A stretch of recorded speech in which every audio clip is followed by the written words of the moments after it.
worked. My mother worked for the government, so we had to travel around a lot for the federal government. So I lived in Guam for 3 years as a kid, Korea as a kid, Japan.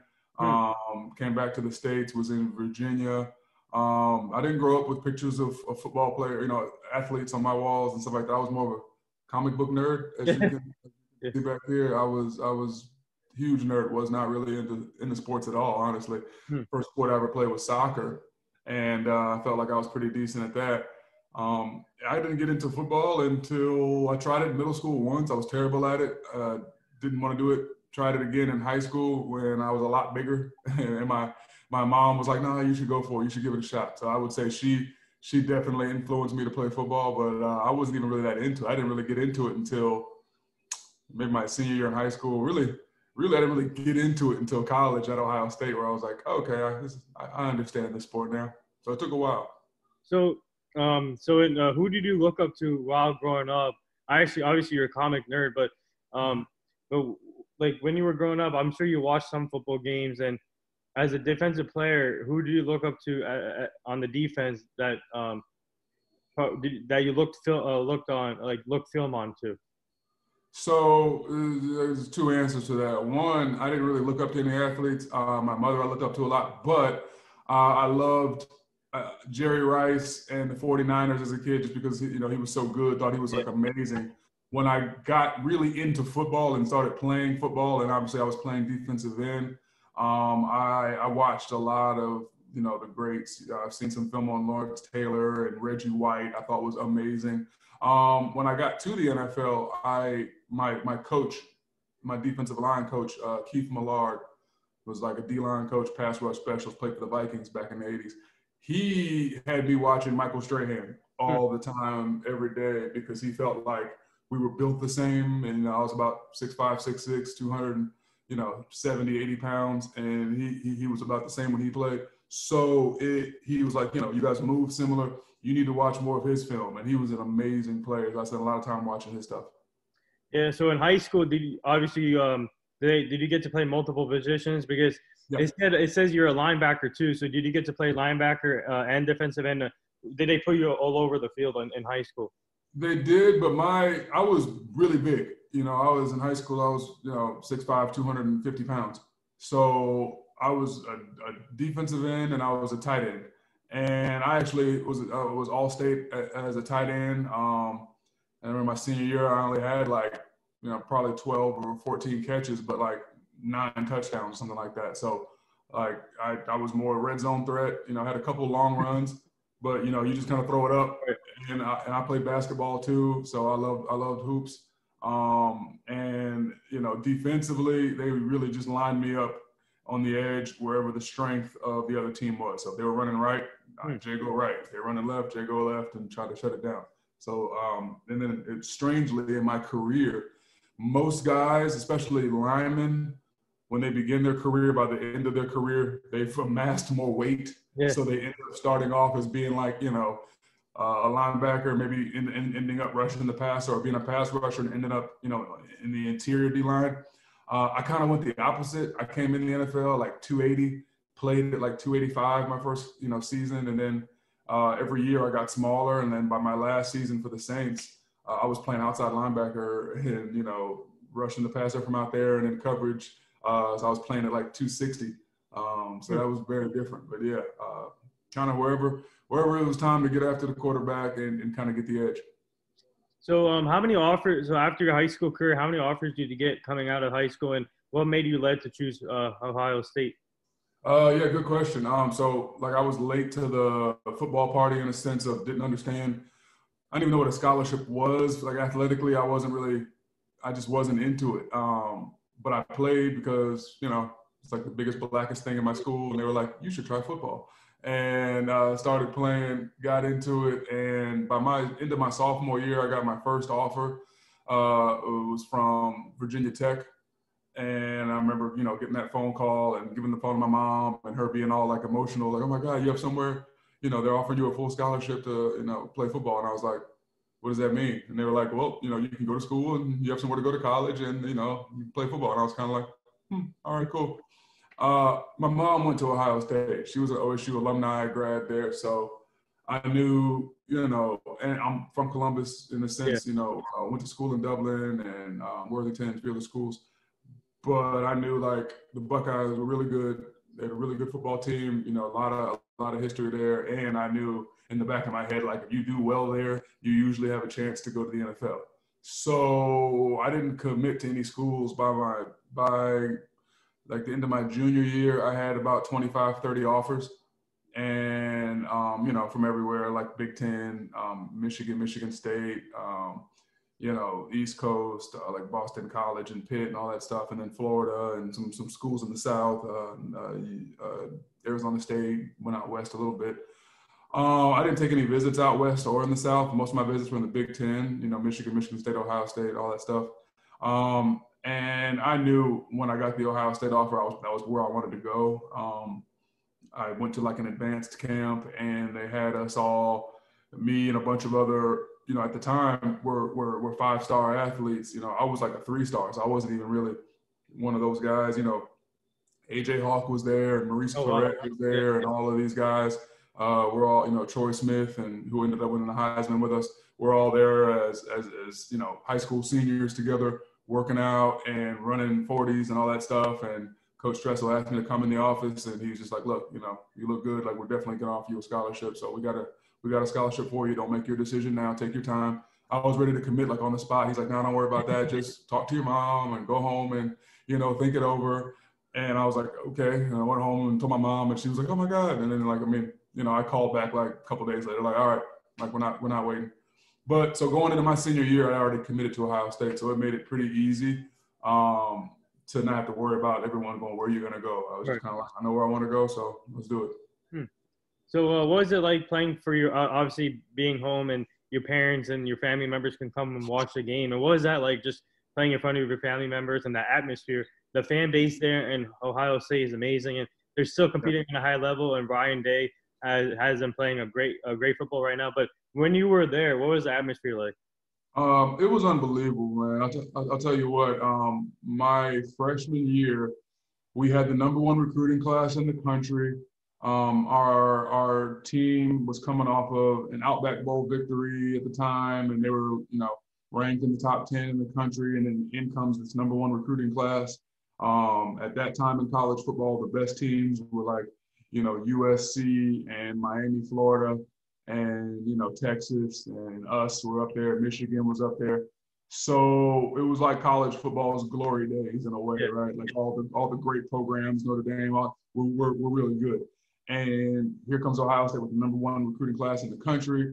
All of these returning starters. We had this kid from Youngstown named Maurice Claret who like took college football world by storm. And it was insane. Like we won every single game. We were the first team in the history of college football to go 14-0.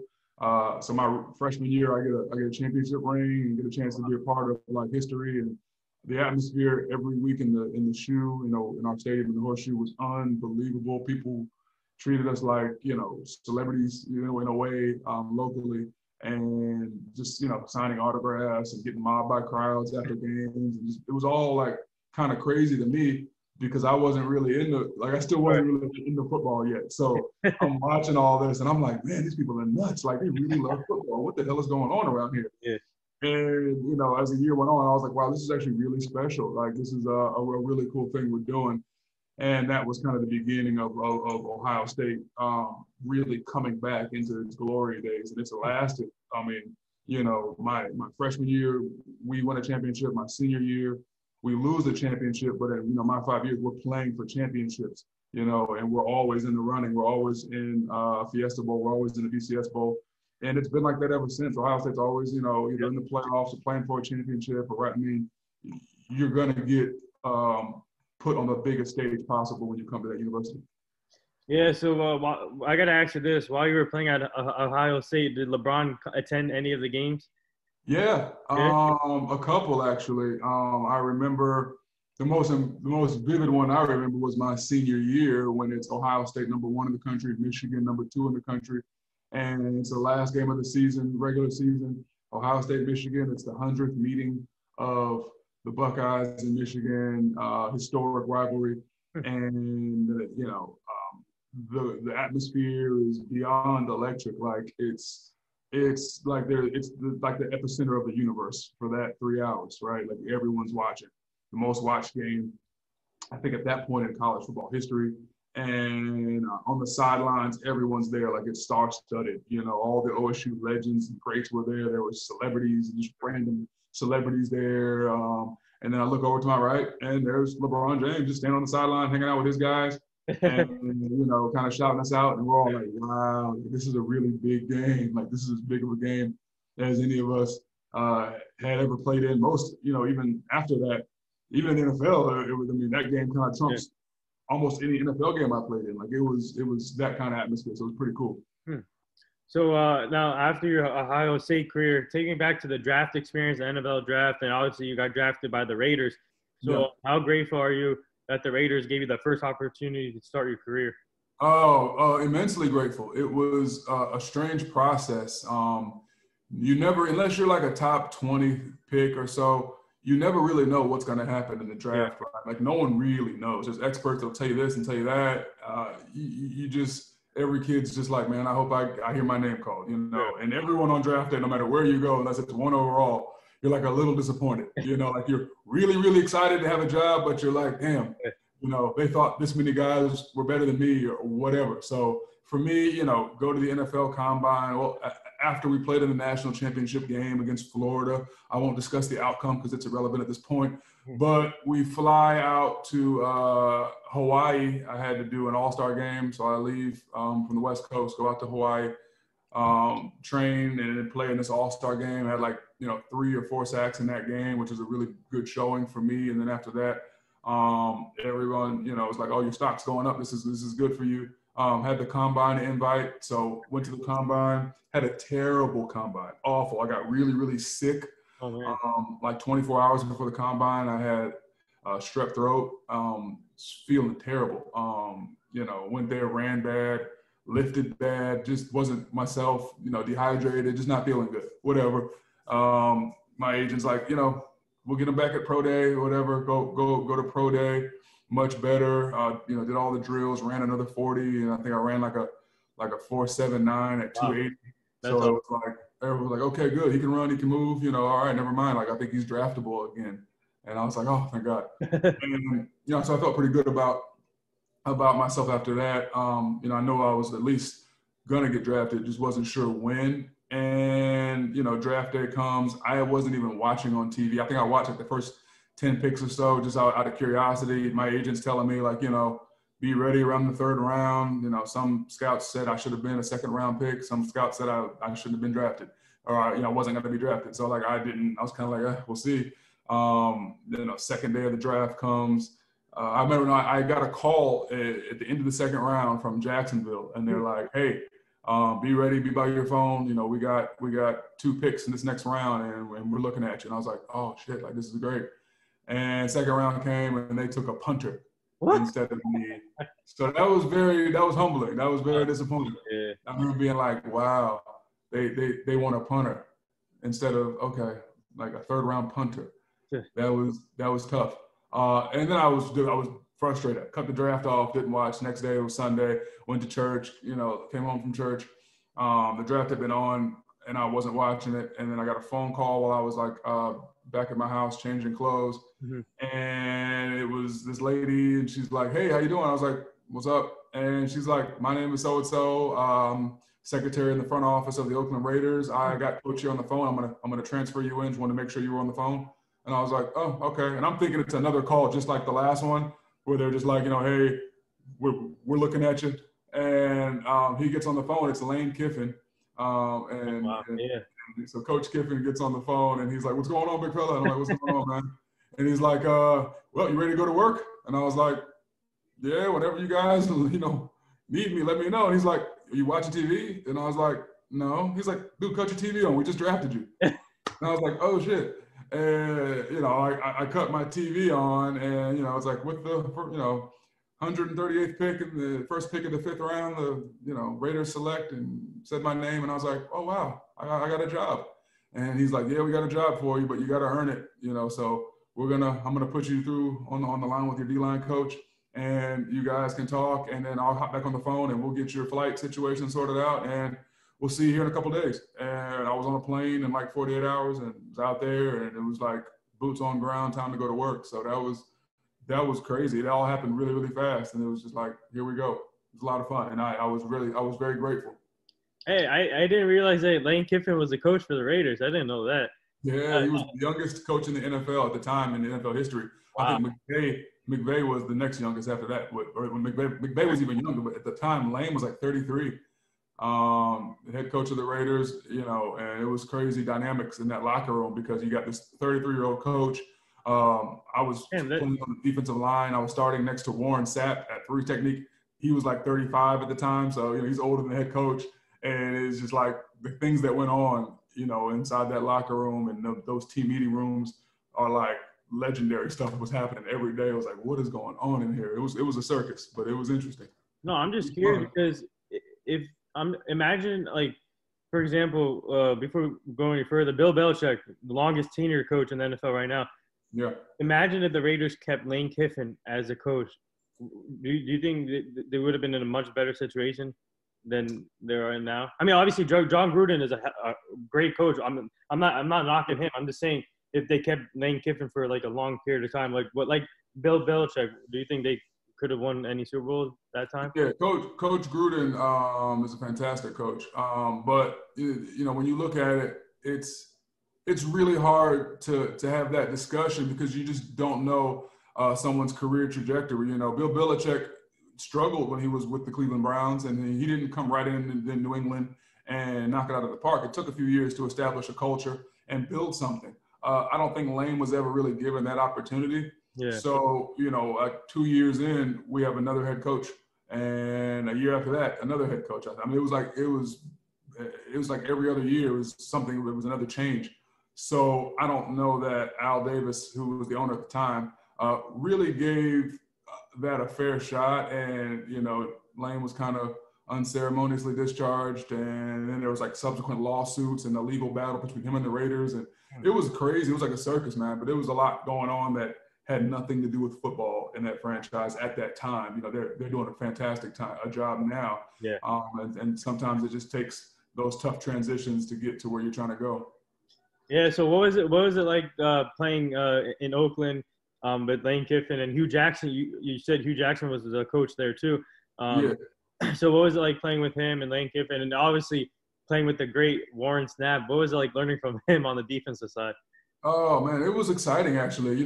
For not a very good team, because we weren't my rookie year. I think we went 4-12, 6-10, something awful like that. But it was such an eye-opening experience for me as a rookie to go from playing at Ohio State, where in 5 years there we might have lost 5 games, to my first 3 months in the NFL, we dropped 5 games in a row. And you're like, what is going on? Like, this is just a different thing. I wasn't used to losing. I wasn't used to having that much time on my hands once you punch out the clock and you got the rest of the day to yourself. And just being young, you're like 21, 22, trying to kind of figure out what to do with your day and what to get into. You can't really party with some of the older guys because they're way too rich to party with. And, things are just interesting. It's always, and then living in the Bay Area, right? Like, we're in Oakland, but San Francisco's like a 15-minute drive, this way, and San Jose is like a 30-minute drive that way. So you got a chance to bounce around cities and meet people, and just being in the NFL and learning about how to craft a work ethic, learning about how to build a new skill set, learning about how different the NFL game is from the college football game, learning about all the different angles that things happen at and the different schemes, trying to watch as much film in your off time as possible to get your mind acclimated to what you're seeing on game day, because it's just different. It's a different game. Some guys do really well in college and struggle in the NFL. And then some guys are like me, where their college numbers are pretty good. And they get to the NFL and they actually perform better, because maybe their game's more suited for that type of game. And that was more me. Like, I got there and, by my game number 4, I was starting. I had a really good camp as a rookie. And I remember they drafted a 3rd-round defensive end. So 2 rounds in front of me, they drafted a kid named Quentin Moses, who was fantastic defensive end out of Georgia. I thought he was really, really good. And I mean, he was just different than me. You know, he was a little bit smaller, quicker, more of a pass rusher. At the time, I was this big, 280-pound run-stopping defensive end who was learning the pass rush. And I think it just came down to, like, the Raiders really needed help, at the point, stopping the run. And I ended up beating him out in camp for the job, and they actually cut him a first pick of the 3rd round. They cut in training camp, which was crazy. I didn't see that coming. And they kept me, and then by week 4, I was starting. And like I said, playing next to Warren Sapp is unbelievable because on game day, it's unbelievable because he's so talented and he knows so much about football. The game just came so easy to him. So, like, some of the things he was doing, even at his advanced age, I mean, he was like 35 and he was still out there just embarrassing right guards and left guards and just working guys one-on-one. And, I made some plays just because he was so disruptive. I could just kind of like play off of him and go get a couple easy plays here or there. He was a nutcase off the field, so he was really hard on rookies, so I got a lot of shit my rookie year because he was tough on me. Yeah. And allegedly I wasn't a great rookie. I didn't do a good job of bringing them donuts and milk and carrying their pads and all that stuff. I was probably not the nicest either, but it was a lot of fun. It was an eye-opening experience for sure. So do you still keep in touch with Warren Sapp? Via social media, actually. I think he had hit me up maybe like a month ago, and we had like a little back and forth. He's a good dude, and he always keeps up, and he loves football, so he's always involved. Yeah, I think he's on the Deion Sanders staff now, right, at Jackson State. Oh, I was hearing something about that. Yeah, I think so. Mm-hmm. Yeah, he'll be a great coach someday in the future. He'd be a great NFL coach in the future too. If he wanted to be, I think he'd be a fantastic coach. He knows the game inside and out. He does film breakdowns on his page, and he's kind of like got his doctorate in football. So he just and it's crazy as football's become and how much things have changed. There's a lot of old adages to football that just will never change, and that's the nature of the game. So if you understand that, you can coach. Yeah, so after your Oakland Raiders career, you went off to the Seattle Seahawks, and what was that like playing with the Legion of Boom? I gotta say, this is not a slight to the Raiders or a knock on the Raiders because I love my time there, and they gave me my first job, and I'll always appreciate Al Davis for that, and they paid me well, and I was very appreciative of that. But what I'll say is, when I got to Pete Carroll's program in Seattle.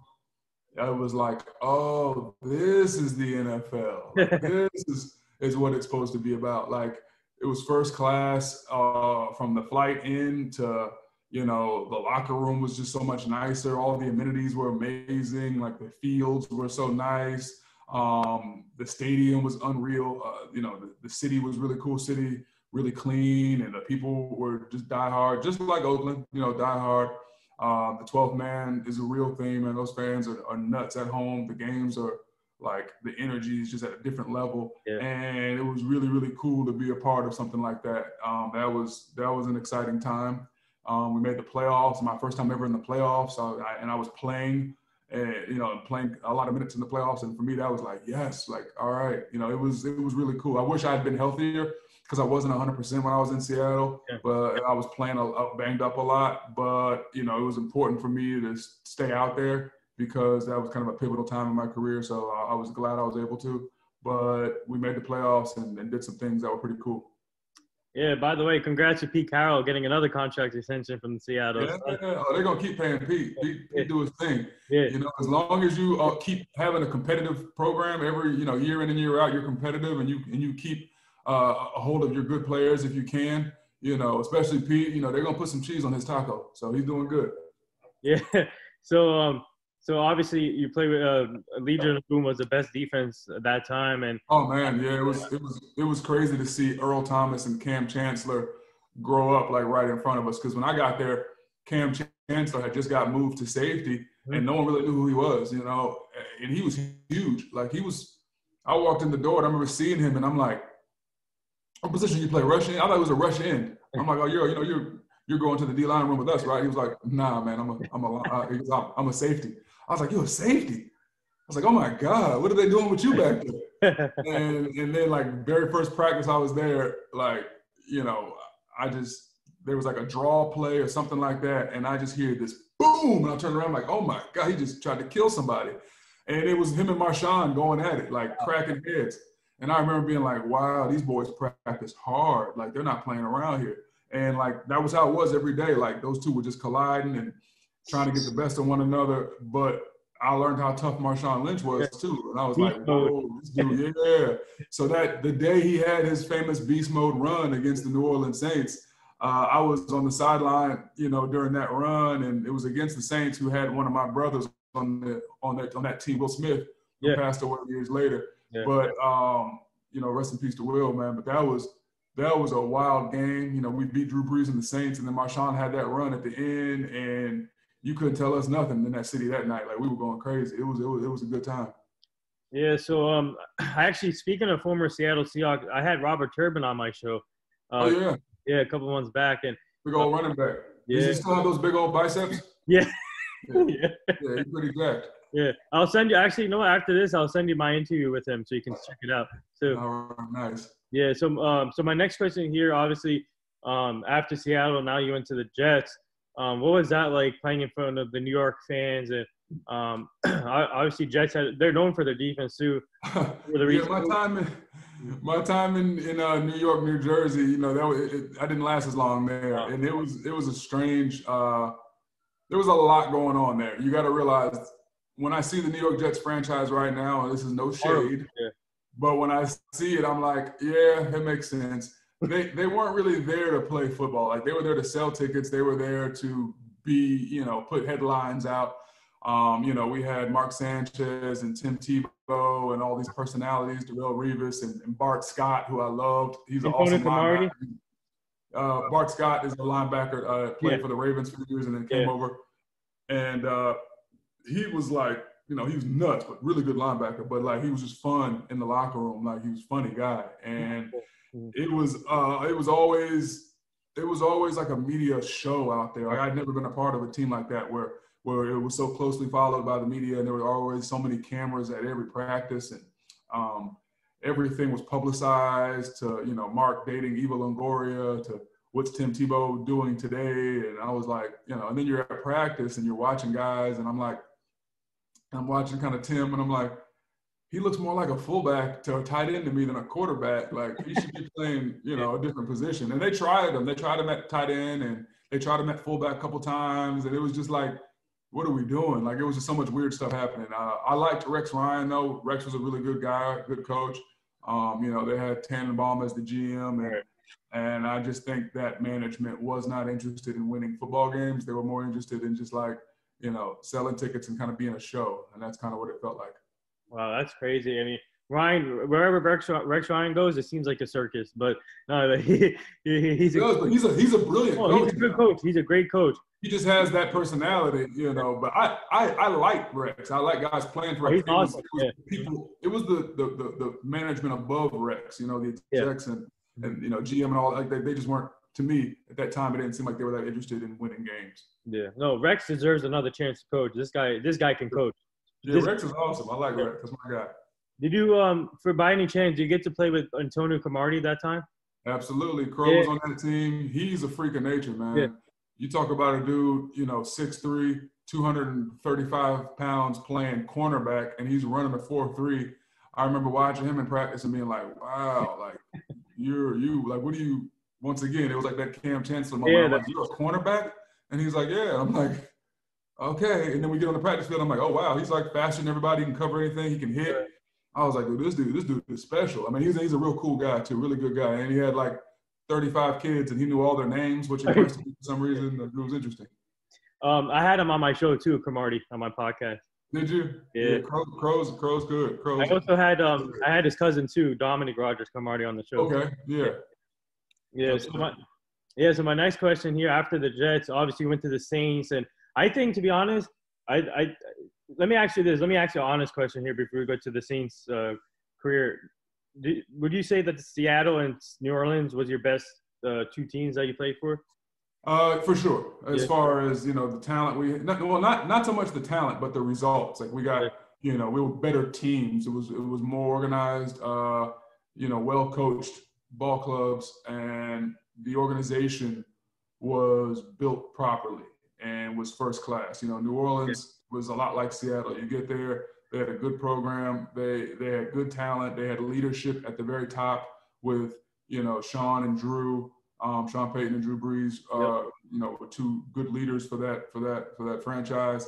And Drew was everything he was advertised to be. My first day there, he walked up to me, shook my hand, said, "Welcome to the family," and gave me a cell number. Was like, "Anything you need, let me know." And they were very, very hard-working guy. He was too. Was there late nights, still working on his craft, still watching film. And he was, a $20 million man, and he would outwork everybody in the building. So I couldn't say anything negative about Drew. I mean, he was amazing. We had Jimmy Graham at tight end, and we yeah, had Marcus Colston back then, which people forget that yeah, name. He was a hell of a player. yep. And Pierre Thomas at running back, and a few other guys. Mark Ingram was a Mark young Ingram. running back at that time. And Will Smith was still Yeah. there, like defensive end, was my brother, so it was good to be there with him. We had a lot of Cam talent Jordan. now. Cam Jordan. Yeah, oh yeah, Cameron Jordan was there. Cam was nuts, man. Cam was really fun. He's a good kid. He's Yeah. like got tons of endless amount of energy and always cracking jokes. And I mean, he's a nut, but he's a really, really good player too. And Jonathan Vilma was that Yeah. middle linebacker. So there was a lot of great pieces there, and everybody was playing hard, and it was a really good time. And it's New Orleans as a fun city. The people down there were really awesome. They loved their Saints. That city had a different bond with its football team than any other city because of Katrina, everything they'd been through. Yeah. So they're Saints fans, man. They were close. I mean, it was a really cool time. Actually, me and my friends, we helped out during Katrina. We went to New Orleans, Louisiana, and we helped them out. Oh yeah, Yeah. that's awesome, man. That's special. I think stuff like that is important for people to get a look at what that community went through and to see how they healed and came back from that. It was really amazing.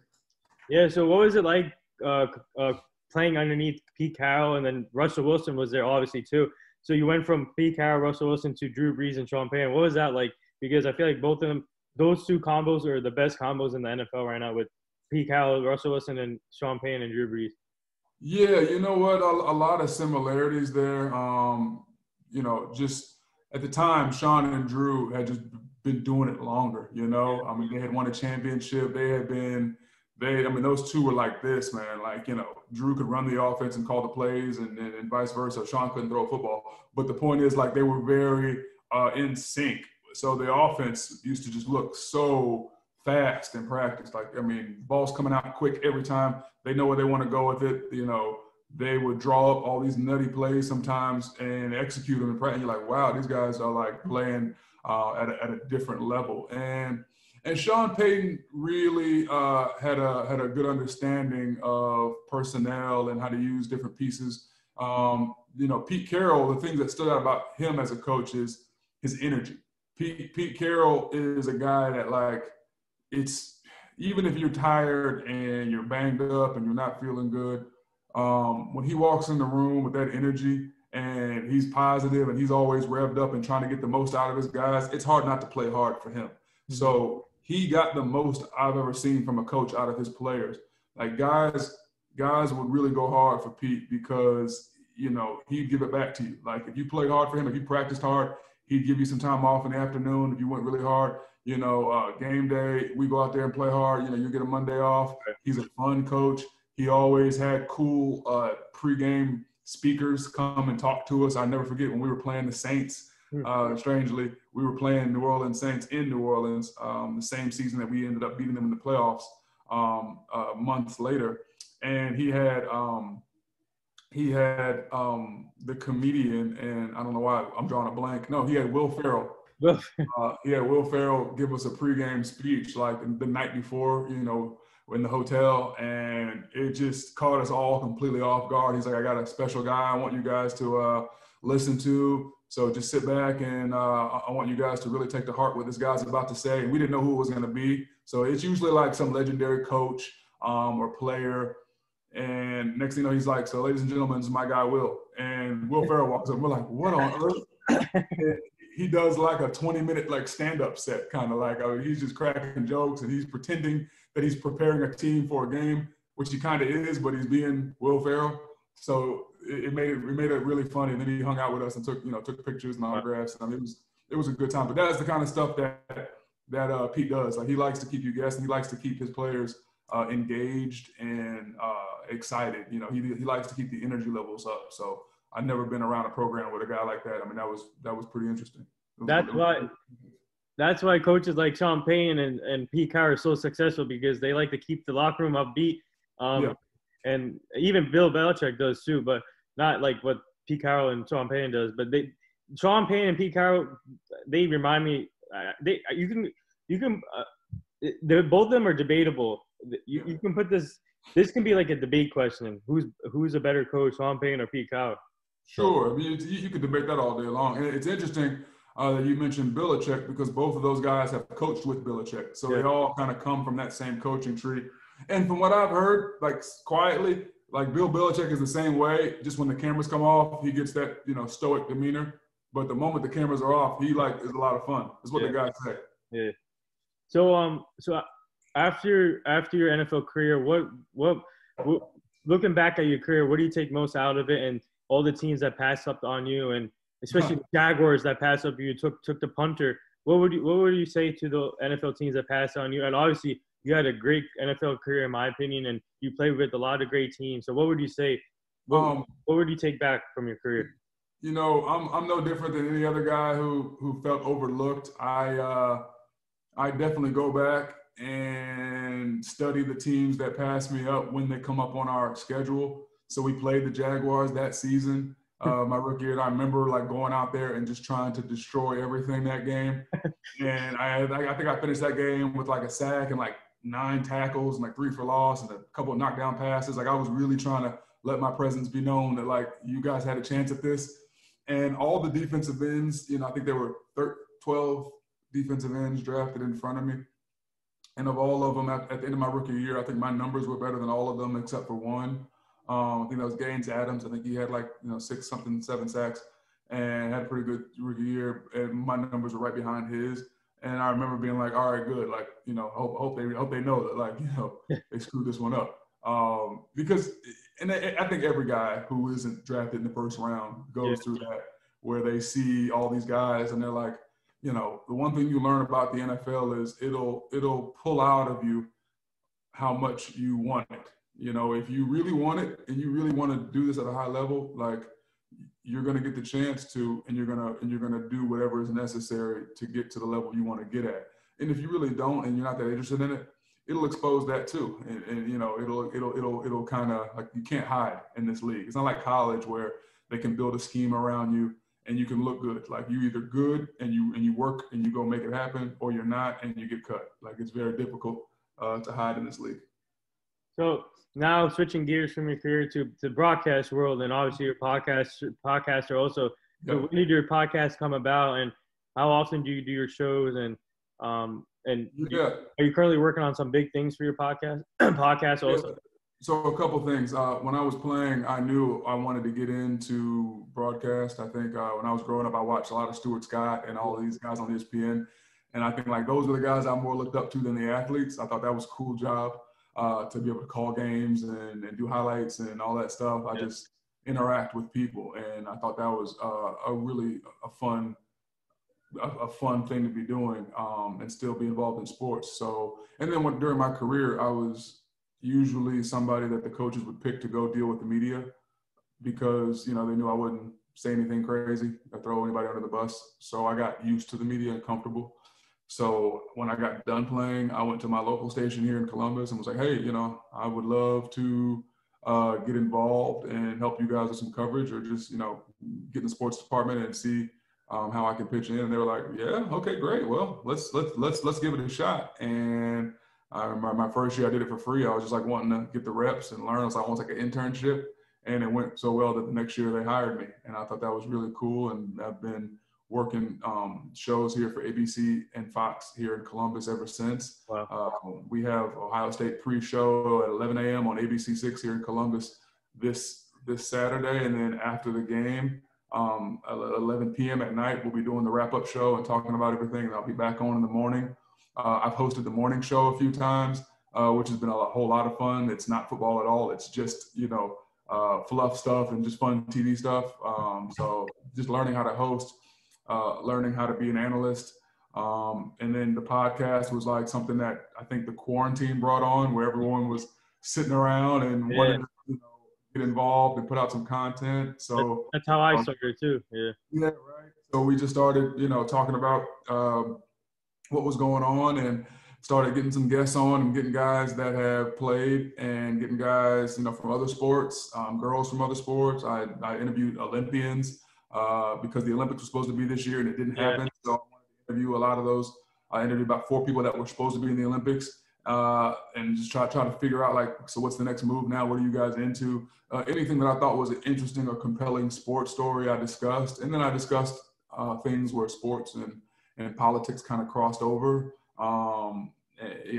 After the George Floyd killing, we had a long discussion on my podcast about athletes' role in the political and societal, kind of sphere. Like, who are we in this world?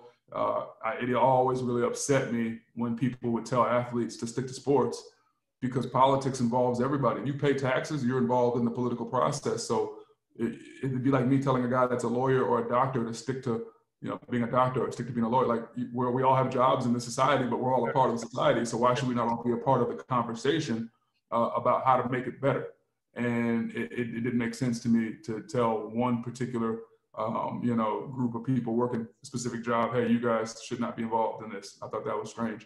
So I wanted to make sure that our voices were heard. And right now working on getting ready to transition in the podcast and partner up with one of my old buddies and crank out some more content. I think me and Maurice Claret are going to do something in the podcast where he has such a cool story and such an amazing journey to where he is now, and he wants to get involved. So we're going to discuss that. But that's kind of what's next up right now. And in the meantime, finish out this Ohio State season, covering the Buckeyes. I'm under contract for this year to cover them. So I'm excited about that. And we have some really good, talented players. And, here's a little – I was just going to say, here's a little nugget for you. Between me and you, I think Justin Fields might end up being the number 1 pick in the draft over Trevor Lawrence. Really? Just, you heard it here first. Breaking news. Breaking news. Breaking news. I'm Adam Schefter. Put the blinking breaking news on at the bottom. I got a feeling that's going to happen. I predicted where J.K. Dobbins would get drafted. I have it on camera of me saying that the Ravens are going to draft him in the 2nd round, and this is going to be the pick number and all of that stuff. And then 2 nights later, the draft came on, and he got picked. And I was like, I told y'all what was going to happen. Wow. So this is my prediction right now. I think some team's gonna get smart and go, you know what? As great as Trevor Lawrence looks, and he is fantastic, anybody be happy to have him. But I think Justin Fields is the better prototypical quarterback for the NFL of tomorrow and not the NFL of yesterday. Wow, that's a big news right there. So I think whoever gets the number 1 pick, like the Jets, for example, do you think the Jets will go that direction? Sure. Yeah. When you look at Sam Darnold and you look at Trevor Lawrence, there's some differences, but there's a lot of similarities. Big pocket guys who are pretty athletic, but they haven't had a guy like Justin Fields, who's, a pocket guy, athletic, has a fantastic arm, can make every throw, but oh, by the way, he runs a legitimate 4.40. Like, that's a different type of athlete that you're going to have at the quarterback position. And as we're watching Kyler Murray tear it up, and we're watching Tua, who looked fantastic for Miami this past weekend, and Lamar Jackson got the win for the Colts, and the list goes on. You're starting to see this growing theme of, like, your quarterback has to be an athlete now.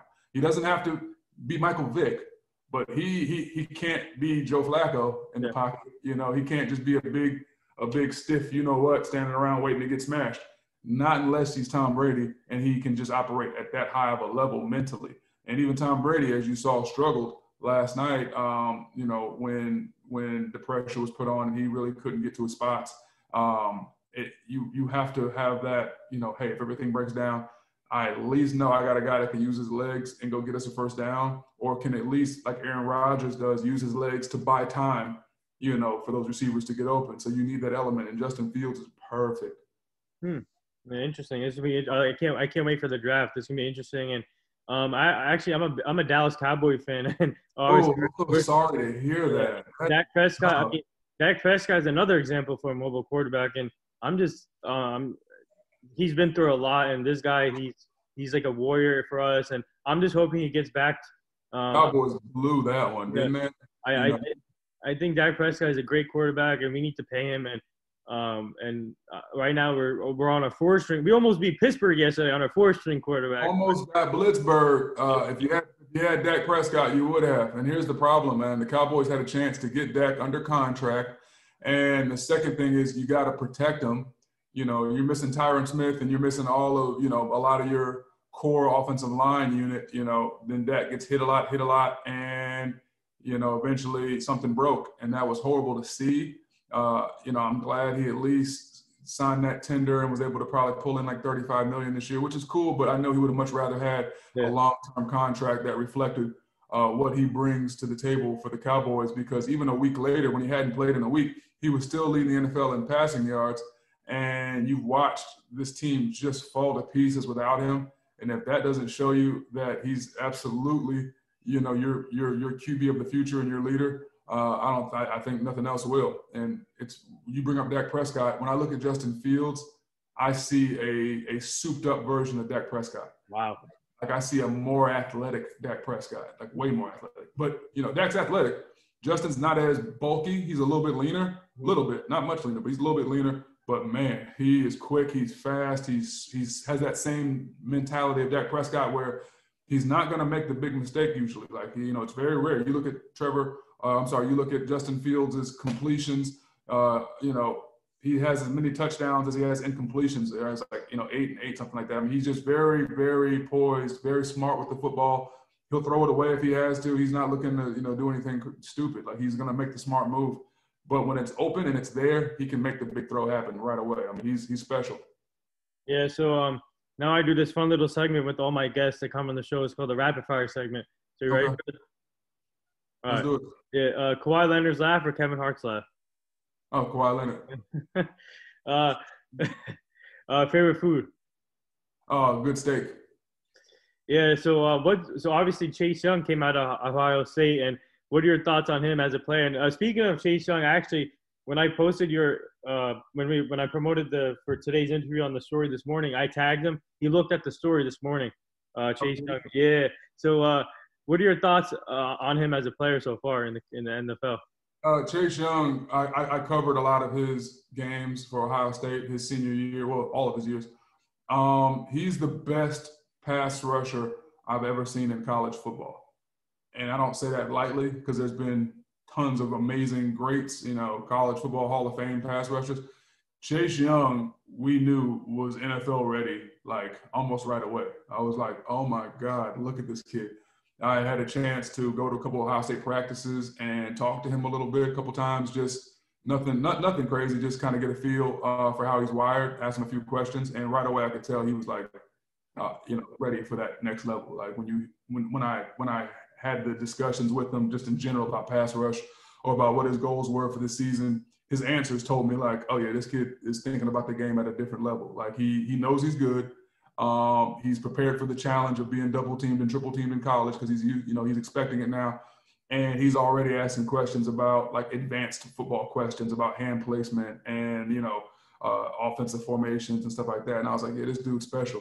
And then his athletic ability is just super elite. He can turn the corner, he can bend, he can destroy run plays. He's like this big, tall, athletic dude that can move like a small guy, but is strong like a big guy. I mean, he's, when we saw Joey and Nick Bosa come through Ohio State, we were like, wow, I don't know if it gets any better. And then the next year Chase comes in and I'm like, all right, that's as good as it's ever going to be. Like, this dude is unbelievable.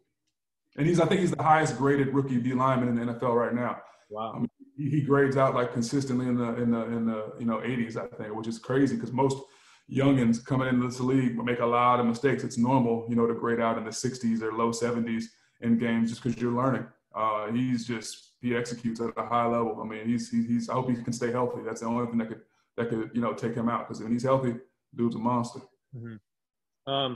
Favorite memorable game that you played at college in the NFL? College is easy. Ohio State, Michigan, 1 versus 2. That's easy. NFL, a little bit harder. The easy answer is that playoff game I was telling you about where Marshawn had the beast mode run. I mean, that was just a crazy game.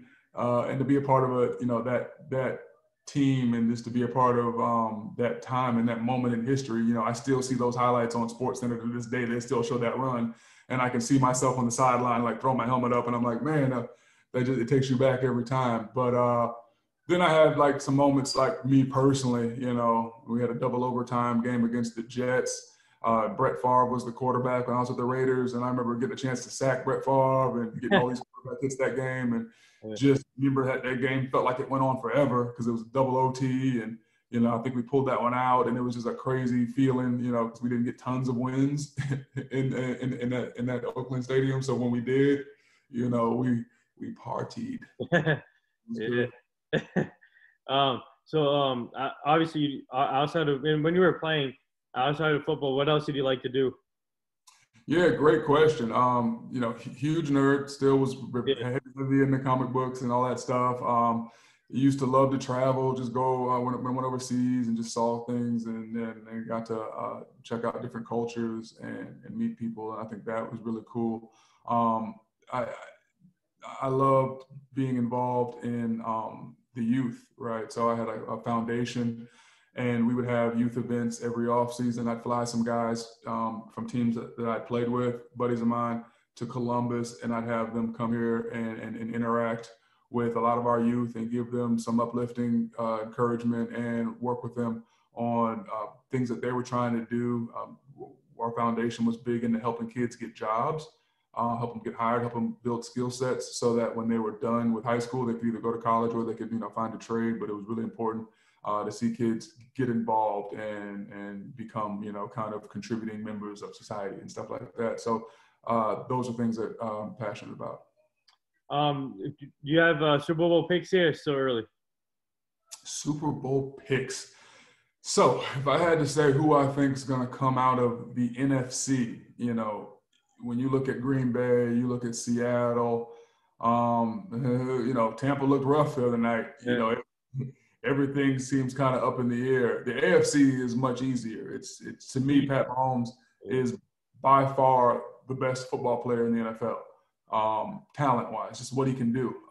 He's just special, and it looks like too easy for him sometimes. When he's healthy and they have the right conditions, it's not like those crazy snowy games, even though he can still do well in those. But if he was playing in a dome, like in Drew Brees' situation, the numbers he would be putting up would be astronomical. Yeah. Like, it'd be unbelievable.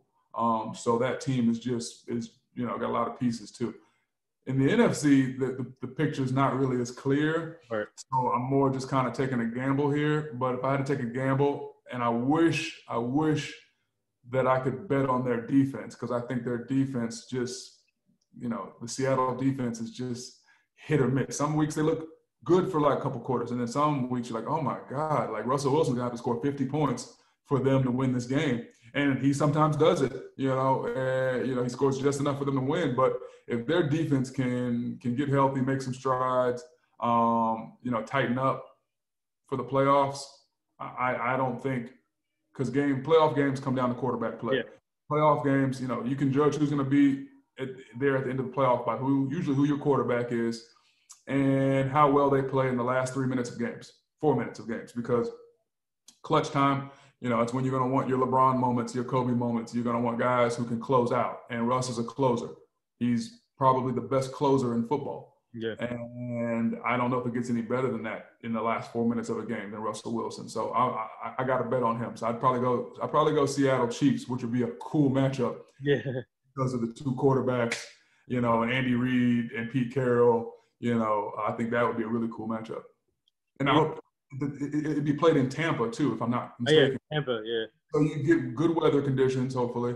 It's my belief that all Super Bowls should be played in domes because I don't want a sloppy Super Bowl. Like I want good weather conditions. Yeah. I want it at their best so you get the best possible product on the field. Yeah. Do you think my Cowboys made a mistake on Mike McCarthy? Yeah.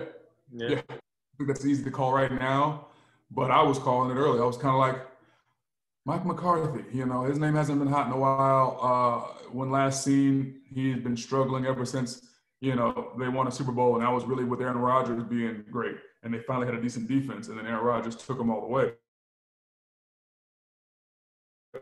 Up and down, and I was just kind of like, this team needs a new voice in that locker room. And then they got rid of Mike McCarthy, and he was out of the, kind of out of the picture there for a few years. And then all of a sudden, the Cowboys need a head coach. They finally get rid of Garrett, and they're like, you know what? We're going to go with Mike McCarthy. I'm like, Mike McCarthy? Like, there's so many young, able coaches, Eric Bieniemy in Kansas City, who I'm like, why is no one coach right away? Yeah. Like, are you insane, Dallas? Like, Jerry Jones should have drove, to KC with a trunk full of money, like a briefcase full of money, and just been like, Eric, please come coach my Cowboys. You're going to be the guy, and cracked open the briefcase and been like, what else do you need? Like, what? So it's interesting to see the coaches that get recycled in this league and the coaches that only get one shot and then never get a chance again. And that's always kind of strange to watch. Yeah, Eric Bieniemy, I think I'm hoping he gets a chance because this guy's a hell of an offensive coordinator for the Chiefs, and his resume speaks for itself. So hopefully he gets a chance, and I'm just hoping that Hugh Jackson gets another chance. He deserves another chance too, Hugh Jackson. Yeah. So let's. Absolutely. You had tough sledding. Anytime you take that Browns job, it ain't for long, no matter who you are. And I felt bad for Hugh because at the time, and I don't know if he talked about this or if you asked him about this or if he even, he probably didn't want to get into it. But from what I heard at the time when he was about to take the Browns job, he was supposed to get the Giants job. And I guess they decided to go in a different direction and went with McAdoo, or whoever that dude was, who got fired like a year later. And he was like, all right, I'll go with the Browns gig because I think that was the other offer on the table. And I remember thinking to myself, oh man, he was a fantastic coach, but like, don't go to Cleveland. Like it's just not. It's hard to achieve there just because of the situation and the management top down. It's just not. It's one of those franchises that's just not doing it right. Mm-hmm. So I felt bad for you having to take that one, but I thought he did what he could. Him and Baker Mayfield, I guess, didn't see eye to eye. I never thought Baker Mayfield was the answer or a franchise quarterback. I was shocked that he went number 1 overall. I think he was too. And I think it's just one of those things where you're like, it's like Bill Parcells said years ago, if you want a guy to cook your dinner, you got to let him pick the groceries. Right. And they didn't let Hugh pick the groceries. So the last 2 things here before I let you go, this is a question I've been bringing up to all my guests about the late Kobe Bryant, his daughter Gianna, Mama Mentality, and then the rest of the people that were involved in the horrible crash. And he was one of my role models growing up. And do you remember where you were at that day and what do they mean to you? That's an easy answer because my birthday was January 27th. Oh, wow. So I was in Los Angeles. No. I was supposed to go out there. I couldn't. So I think me and my brother, because we were meeting them, we went, how do I put it? We had like a layover somewhere, and I remember getting news, and I remember just being like, what on earth? Like, and no one really believed it. We all kind of thought it was like not realistic. Like, it was like, there's so many different reports. There's no way this is accurate. And I just remember hearing everybody. I had some friends, on the West Coast, a buddy of mine who works at a radio station out there, and he was calling me like, yo, I think it's legit. And then I remember everyone just being like, yeah, I think it's real. And then the reports just kept coming out. My brother was just like, what? And I was like, yeah, I don't know. And then like when the news finally got real, you were like, oh my goodness. That was, I know I know the city, and I wish we, I wish we could have, like, I don't know, been able to get a message, Yeah. to them and just, tell the pilot that it's just not worth it, whatever the situation is, like, don't do it. That was really sad because it's just that you're talking about somebody that like a lot of us big time looked up to. A lot of athletes, not just athletes, just people in general, who really looked up to his. It's easy to look up to who he is as an athlete, his greatness, all the things he's achieved, and all that stuff. But when you just look at just certain character traits, like the work ethic, it doesn't matter if you're a basketball player, football player, if you're in the corporate world or working a job. Like everyone can kind of identify with wanting to work hard and be better and be the best at something, and to see how hard he worked at it, and to see how seriously he took that, and to see his ups and downs, because it wasn't all smooth sailing in his career. Like he had some low points on and off the court, and some amazing high points on and off the court, and to just see him always bounce back and to keep that, which became known as the Mamba mentality, but to always keep that mentality is like, man, that's special stuff. Like, there's not too many humans out there in the history of humanity that have ever had his mental makeup. So when you see somebody like that, it's really interesting to study them and to watch. Now we watch documentaries. I know there's one on Showtime called Muse, where they talked about so much of, they document like his coming back from an Achilles injury. I had an Achilles injury recently, so I've been watching that, like looking for tips and trying to like set my brain to rehab and recover, like he did. And, that was a really difficult loss for not just the sports community, but for just, people, for humanity. He was a good human. He won an Oscar. Yeah. And was doing so much for young women in sports, and was doing just so many different cool things in his post-career. And he had just settled into getting his retirement kind of groove on, his post-career groove, because it's hard for athletes, no matter how high up a level you played at. When you're done, you go through a very difficult point of like, where do I go from here? Who am I without my sport? What's my next passion? How passionate am I about it? How do I go about pursuing it? And it seemed like for him, he went through a little bit of that, and you can kind of watch it, and then but it's just like he fell right into like, getting back to doing things he loved. And I was really looking forward to seeing him be out in LA with LeBron and kind of, not coach LeBron, because LeBron doesn't need a coach, but just, for LeBron to have somebody to bounce ideas off of throughout a season. And, to see those guys kind of grow in their bond. And then for that to happen in January, it was like, oh man, that was tough. And I'm just happy to see LA as a title town and win it for Kobe with the Dodgers and the Lakers. That was amazing. And we just had to leave his legacy, and even his daughter too. And she could have been the next WNBA star, and she was UConn bound, and she was another inspiration too. That made it so much sadder. Like if to make a bad situation just exponentially worse, to find out that his daughter was on the chopper with him. That was, but the silver lining is it was really cool to see the LA teams perform so well. In MLB and NBA, to see the Lakers and Dodgers win, it almost felt like his spirit was permeating through both of those organizations, and the whole city of LA is like, behind it. So I thought that was probably a really special moment for LA. And the last thing here, would you like to say anything to all the nurses, doctors, and essential workers? To all essential workers. And I wish I was wearing it. I had this cool T-shirt that is like a logo of a doctor with the mask on, and like, the little doctor hat on, and he's like doing like this, like Superman.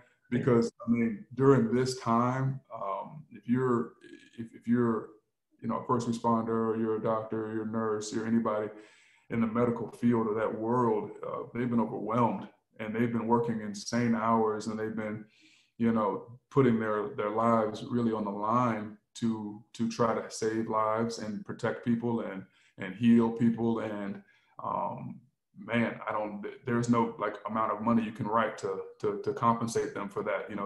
They're doing it for the humanity of it, and because that's their job, but it doesn't, change the fact that they're still doing us an amazing service, and we got to be grateful for that. Yeah, well said. And there it is. episode 593 with former NFL player Jay Richardson and now podcaster and broadcaster for Ohio State Sports. Thank you again for coming on the podcast. It's been an honor. I'll be posting this on all social media formats. And you guys heard it here first. Breaking news from Jay Richardson and Adam Schefter. You better be listening. He said Jay said Justin Fields will go number one. But so I just well, number one. So I just have to here first. Yeah.